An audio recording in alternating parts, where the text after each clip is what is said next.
Baik, kita kembali bertemu dalam pelajaran komputer dan jaringan dasar. Dalam pelajaran ini kita melanjutkan materi kita, yaitu menerapkan instalasi jaringan komputer dan menginstal jaringan komputer. Kita berharap kita tetap dalam keadaan sehat, yang walaupun proses kegiatan belajar kita masih tetap dalam suasana daring. Tetap semangat dalam belajar, lakukan kegiatannya dengan baik dan benar, belajar juga dengan baik dan benar. Kali ini kita masuk ke bagian yang pertama, yaitu jaringan komputer fundamental. Yang pertama kita belajar pengertian jaringan komputer. Saya pikir pengertian jaringan komputer ini sudah pernah didengar, namun saya coba menjelaskan. Pengertian dari jaringan komputer adalah sekumpulan komputer serta perangkat-perangkat lain pendukung komputer yang saling terhubung dan dalam suatu kesatuan. Yang artinya di sini yang dimaksud dengan jaringan komputer itu pastinya lebih daripada satu komputer yang saling terhubung.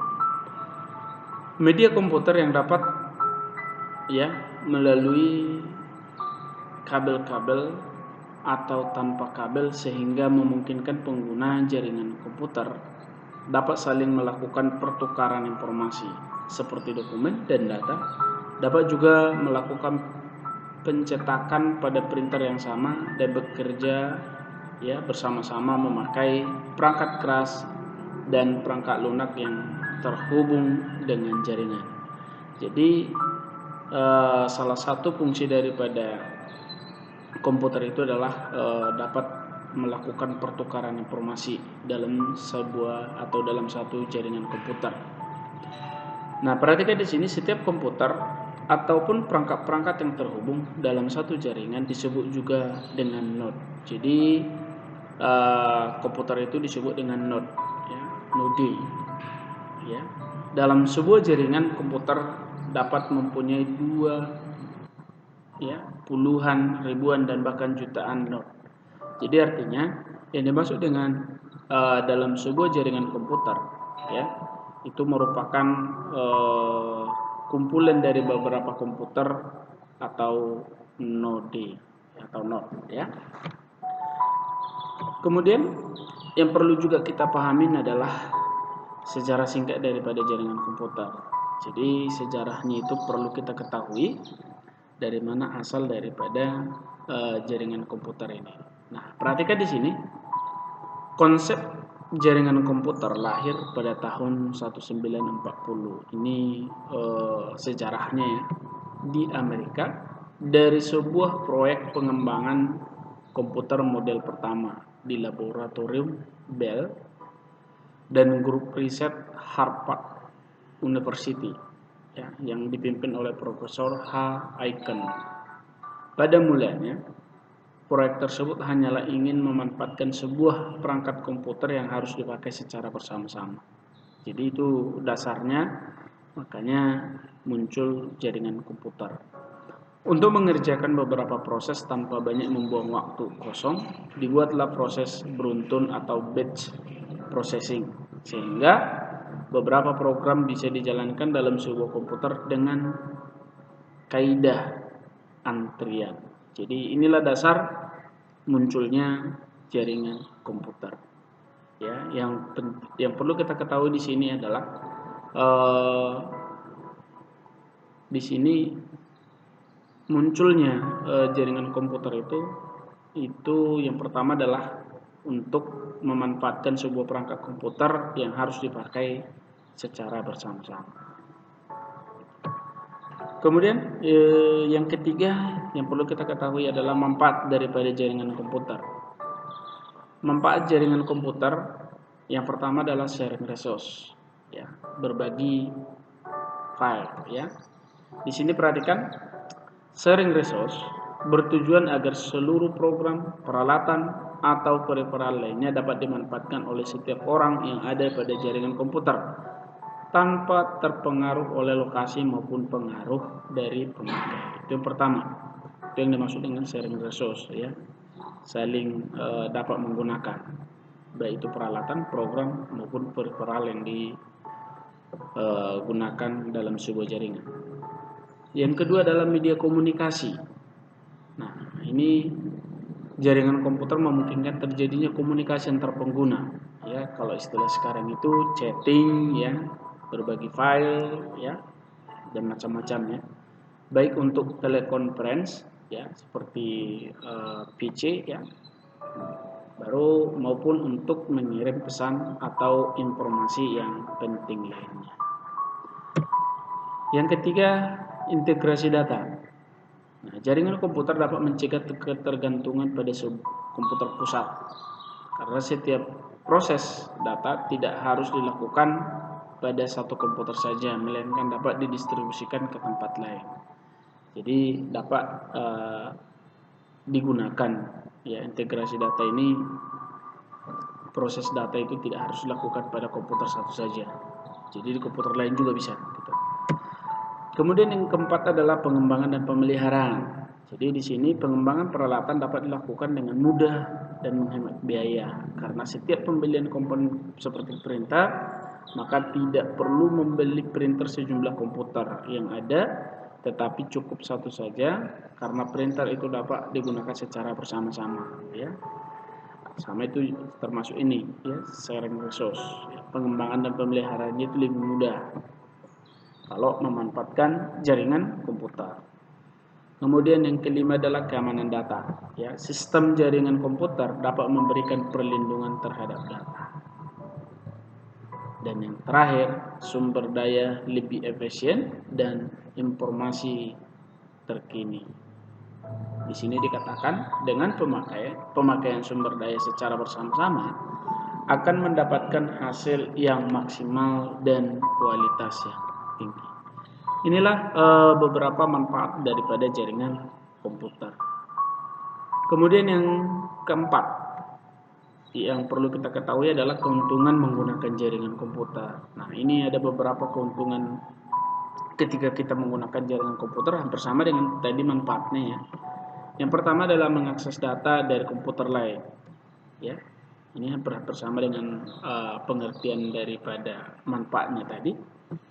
Pengembangan peralatan dapat dilakukan dengan mudah dan hemat biaya. Itu tadi mengakses data dari komputer lain. Karena setiap pembelian komponen seperti printer, maka tidak perlu membeli printer sejumlah komputer, tetapi cukup satu buah, karena printer itu dapat digunakan secara bersama-sama. Dalam jaringan komputer juga memudahkan pemakai dalam merawat hard disk dan peralatan lainnya. Misalnya untuk memberikan perlindungan terhadap serangan virus, maka pemakai cukup memusatkan perhatian pada hard disk yang ada pada komputer pusat. Yang kedua, keamanan data. Ya, di sini sistem jaringan komputer dapat memberikan perlindungan terhadap data karena pemberian dan pengaturan hak akses kepada pemakai serta teknik perlindungan terhadap hard disk sehingga dapat mendapatkan perlindungan yang efektif. Itu dalam keamanan data. Kemudian sumber daya lebih efisien dan informasi terkini, ya, sama halnya dengan manfaatnya tadi, ya. Dengan pemakaian sumber daya secara bersama-sama akan mendapatkan hasil yang maksimal dan kualitas yang tinggi. Selain itu, data atau informasi yang diakses secara selalu terbaru, ya, karena setiap ada perubahan yang terjadi dapat sesegera langsung diketahui oleh setiap pemakai. Itulah manfaat daripada jaringan keuntungan menggunakan jaringan komputer. Sekarang kita coba memahami bagian yang kedua, yaitu jenis jaringan komputer. Nah, jenis jaringan komputer dapat dilihat dari letak geografis. Yang pertama adalah LAN atau Local Area Network. Saya pikir waktu SMP juga sudah coba belajar tentang bagian-bagian ini, ya. Nah, Local Area Network adalah jaringan komputer yang sering digunakan untuk menghubungkan komputer-komputer pribadi dengan dan workstation dalam suatu kantor, suatu perusahaan atau pabrik-pabrik untuk memakai sumber daya ya, resource ya, misalnya printer, secara bersama-sama dan saling bertukar informasi yang masih dalam satu area. Jadi ruang lingkup daripada jaringannya ini biasanya ada pada satu area ya, dalam satu area. Misalnya dalam satu perusahaan, tadi dikatakan di sini pabrik ya, sekolah, perumahan, rumah sakit gitu ya. Kemudian yang kedua, ini contohnya ya, jaringannya tadi dalam jaringan LAN ya. Kemudian yang kedua adalah MAN, Metropolitan Area Network. Ini juga merupakan jaringan komputer versi LAN yang berukuran lebih besar dan biasanya menggunakan teknologi yang sama dengan LAN. Jadi Metropolitan Area Network dapat mencakup kantor-kantor perusahaan ya, yang terletak berdekatan atau juga dalam sebuah kota dan dapat dimanfaatkan untuk keperluan pribadi atau swasta atau umum. Jadi jaringan ini mampu menunjang daya dan suara, bahkan dapat berhubungan dengan jaringan televisi kabel biasanya. MAN juga digunakan dalam satu area kota, bukan hanya satu lokasi saja. Ya, bisa juga dalam satu provinsi misalnya gitu ya, atau kota A ke kota B, yang penting dia dalam satu area ya. Ini contohnya ya, dihubungkan misalnya ya, ini sentralnya ya. Ini misalnya kota A, kota B, kota C, ini saling berhubungan. Inilah yang dimaksud dengan jaringan MAN, Metropolitan Area Network. Kemudian yang ketiga adalah Wide Area Network. Ini jaringan WAN ya. Jaringan WAN merupakan jaringan yang mencakup daerah geografis yang lebih luas dibandingkan dengan LAN sama MAN. Seringkali mencakup sebuah negara, bahkan antar benua. WAN terdiri dari kumpulan mesin-mesin yang bertujuan untuk menjalankan program-program aplikasi pemakai. Bisa dikatakan jaringan WAN merupakan jaringan internet yang kita kenal saat ini. Ya, sudah mencakup daerah letak geografis yang lebih luas dibandingkan dengan jaringan MAN sama LAN. Ini misalnya ya, bisa dikatakan dalam suatu negara juga ya, bahkan antar pulau. Ini merupakan contoh daripada jaringan WAN. Kemudian kita lanjutkan ya. Yang selanjutnya adalah wireless local area network. Ini adalah secara letak geografis juga ini ya, merupakan jaringan nirkabel atau tanpa kabel ya. Merupakan suatu solusi terhadap komunikasi yang tidak bisa dilakukan dengan jaringan menggunakan kabel. Jadi saat ini jaringan tanpa kabel atau wireless sudah banyak digunakan dengan memanfaatkan jasa satelit dan mampu memberikan kecepatan akses yang lebih cepat dibandingkan dengan jaringan menggunakan kabel. Dengan adanya jaringan wireless memudahkan pengguna atau user untuk mengakses data yang diinginkan di tempat-tempat yang tidak terjangkau oleh jaringan kabel, misalnya pada saat mobile atau bepergian ya. Jadi jaringan ini juga sudah banyak digunakan sekarang ini ya, khususnya pengguna handphone ya, atau smartphone. Nah, perhatikan di sini. Ini misalnya wirelessnya atau sumber wirelessnya, maka bisa juga dimanfaatkan dengan kabel, tapi bisa juga dimanfaatkan dengan menggunakan wireless ya. Apalagi zaman sekarang ini ya, paling banyak digunakan orang untuk menggunakan jaringan ini adalah ya saat inilah ya, menggunakan jaringan WiFi. Jadi ini tanpa kabel dan sudah bisa digunakan dengan jarak jangkau tertentu ya. Kemudian ini bagian yang terakhir, ya, PAN atau Personal Area Network. Ya, ini merupakan jaringan yang paling kecil, ya, merupakan jaringan antara dua atau lebih sistem komputer yang berjarak tidak terlalu jauh. Biasanya jenis ini, ya, yang jenis jaringan yang satu ini hanya berjarak 1-5 meter saja. Jenis jaringan ini sangat sering kita gunakan, misalnya pada saat kita menghubungkan HP dengan komputer dengan HP, headset atau perangkat sejenis lainnya, ya. Ini juga merupakan jenis jaringan yang biasa digunakan, ya, seperti Bluetooth juga termasuk bagian daripada ini, ya. Apa namanya, hotspot HP dengan HP juga bisa, gitu, ya.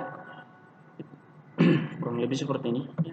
Merupakan jaringan Bluetooth, WiFi juga, atau hotspot, gitu, ya. Itulah bagian-bagian daripada jaringan komputer secara letak geografis atau jenis-jenis jaringan komputer. Sekarang kita coba ke bagian pemodelan layer OSI, ya, Organization Standard Internasional, ya. Nah, perhatikan di sini pemodelan layer OSI ini, ya, merupakan pemodelan yang pertama kali digunakan di dalam jaringan komputer dan ditetapkan oleh ISO, ya, International Standard Organization. Jadi model layer ini menjadi acuan di dalam jaringan komputer sejak awal jaringan komputer diciptakan. Selain itu, ya, pemodelan OSI, ya, juga masih tetap digunakan hingga saat ini, ya, terutama konsep dasar di dalamnya. Jadi ini adalah merupakan standar daripada penggunaan jaringan komputer, ya.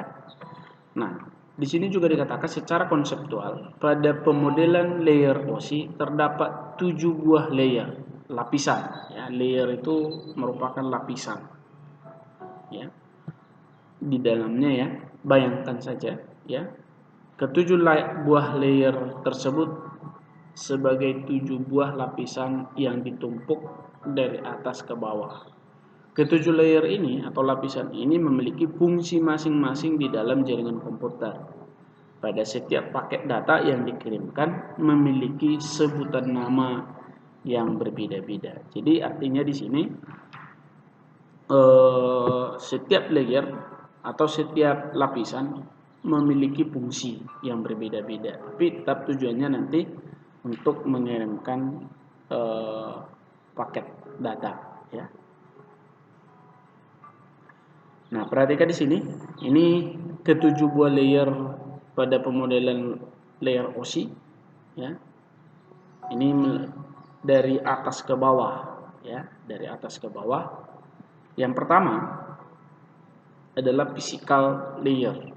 Nah, jadi physical layer ini merupakan lapisan jaringan. Jadi physical layer ini adalah layer fisik, ya, dan physical layer ini merupakan layer di lapisan pertama atau terbawah di dalam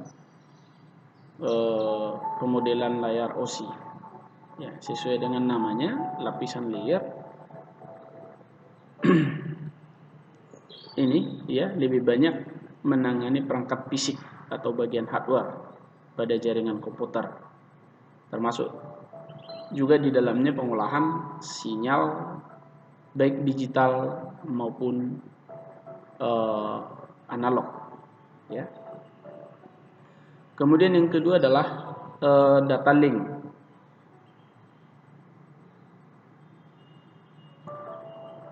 Data link layer ini merupakan lapisan layer, ya, di lapisan yang kedua, ya, berada di atas physical layer. Data link layer ini memiliki fungsi,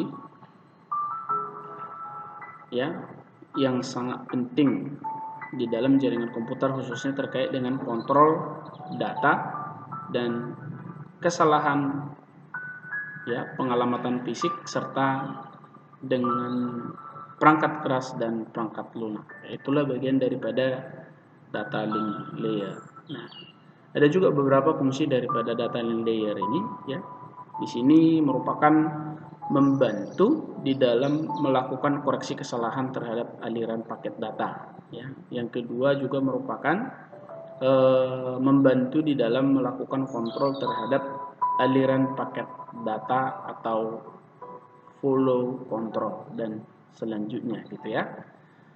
Kemudian yang ketiga adalah network layer, ya. Lapisan ini merupakan lapisan ketiga dan berada satu lapis di atas data link layer.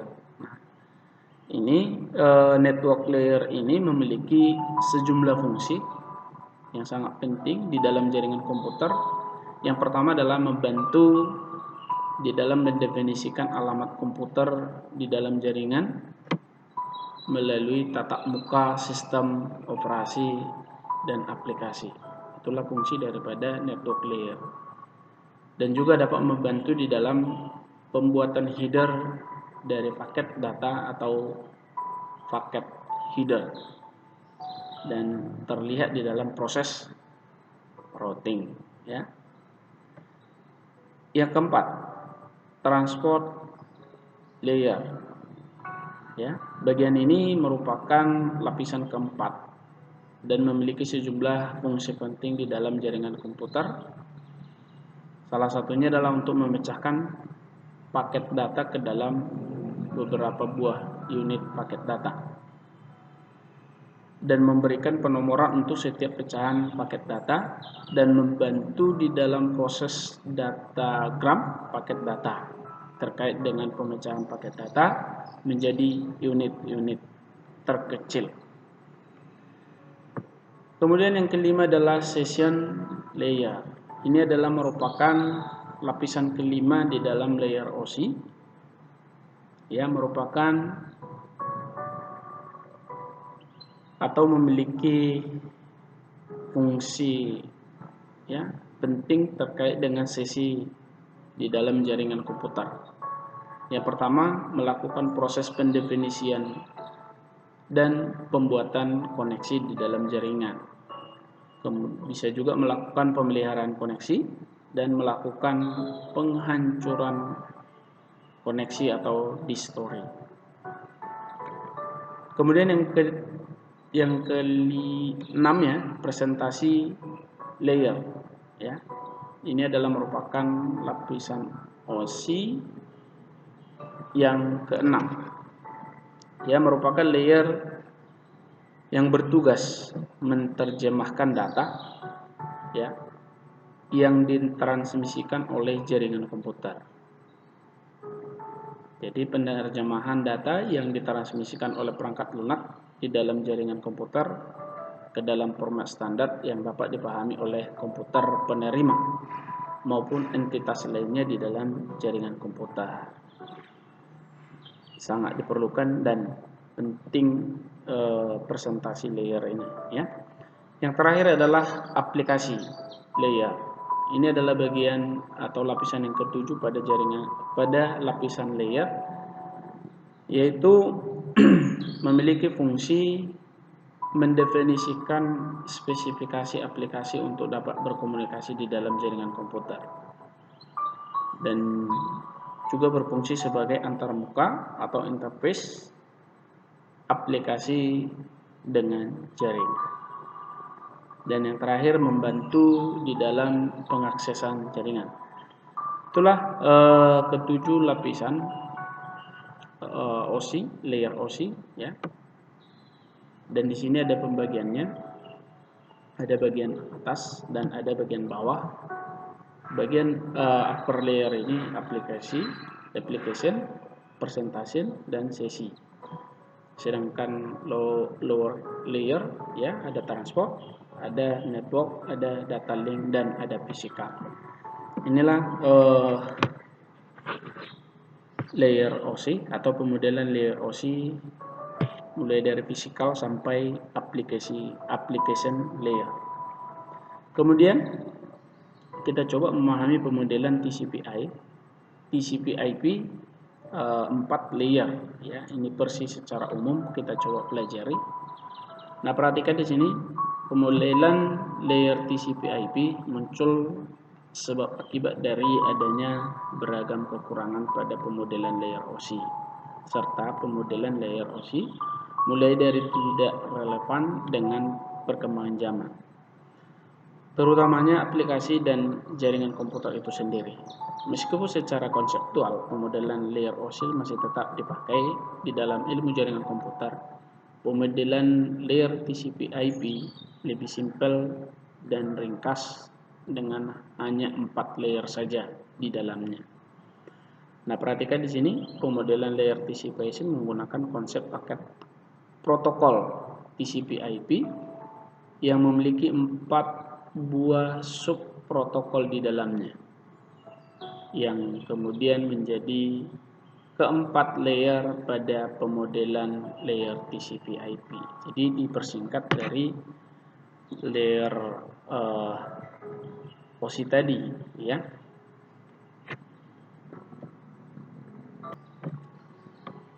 Oke, berikut ini ya beberapa macam layer TCP/IP versi umum yang diurutkan ya dari atas ke bawah. Yang pertama adalah layer keempat, yaitu application layer ya. Di sini application layer ya berfungsi ya untuk komunikasi data antar aplikasi dan komputer. Ya, dalam hal ini disebut FIR ya. Aplikasi layer berperan untuk menyediakan layanan ke pengguna di mana komunikasi dilakukan dengan menggunakan logika connection.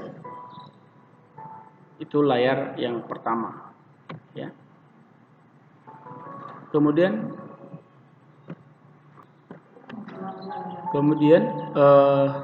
lapisan ketiga adalah transport layer. Ini merupakan layer lapisan ketiga yang berfungsi untuk menyediakan konektivitas antar proses end-to-end service ya, channel pergantian data untuk aplikasi, transmisi end-to-end, MISEC dengan menggunakan TCP untuk connection oriented, dan untuk connectionals sebagai protokol yang ada pada layer ini ya. Kemudian layer kedua adalah internet layer, yaitu lapisan kedua di atas data link atau network access yang berfungsi untuk pergantian ya datagram pada jaringan ya. Dan yang terakhir adalah lapisan link layer atau data link atau network interface ya. Ini merupakan bagian yang paling bawah pada pemodelan TCP/IP dan berfungsi untuk menjelaskan protokol yang digunakan pada topologi jaringan interface yang digunakan. Jadi ini merupakan flow control dan sebagainya di dalam link layer atau data link network interface. Ini perbedaan dari model OC sama model TCP/IP ya. Kalau pada model OC application layer, presentasi layer sama session layer itu merupakan aplikasi layer di TCP/IP model. Sedangkan untuk transport layer sama network layer itu punya sama ya dengan di TCP/IP dengan model OSI, transport layer sama internet layer. Sedangkan data link pada model OSI sama physical layer digabungkan menjadi link layer. Nah, itulah materi kita yang perlu kita ketahui dalam pertemuan ini. Ya, silakan dipelajari. Ya. Kita lanjutkan pertemuan kita di pertemuan berikutnya. Ya.